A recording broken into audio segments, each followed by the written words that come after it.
જય શ્રી કૃષ્ણ, જય સ્વામિનારાયણ. તો આજે મેં બનાવી છે આદુ મરચાં લસણની કોથમરી, જે હું રેગ્યુલર મારા શાકમાં નાખું છું. તો બસ એ મેં તમારી સાથે શેર કરી છે. તો જો અહીંયા મેં આદુ મરચાં, કોથમરી, લસણ ને બધું લઈ લીધી છે. 4 આઈટમ છે અને આપણે મિક્સર જારમાં એને સારી રીતે પીસી લઈશું. અને આ ચટણી આપણે છે ને ફ્રીજમાં રાખીએ ને તો 7 દિવસ સુધી સ્ટોર કરીને રાખી શકાય છે. અને આપણે ઝટપટથી છે ને કંઈ બી શાક બનાવવું હોય ને તો ફટાફટ યુઝ કરી લેવાય છે અને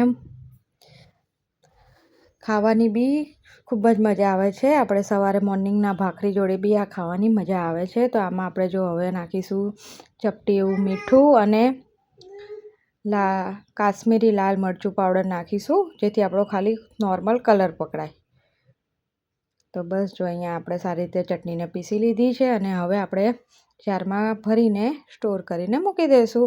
અને આપણું આ કોઈ બી શાકભાજી સુધારીને ખાલી વઘારવામાં આ ચટણી નાખી દેવાની અને આપણું શાક બની જાય એકદમ ટેસ્ટી. અને સવારે મોર્નિંગના ભાખરી જોડે બી ખાવાની આ બહુ મજા આવે છે. તો બસ આ હતો આજનો મારો વિડીયો. જય શ્રી કૃષ્ણ, જય સ્વામિનારાયણ. Like, share, subscribe.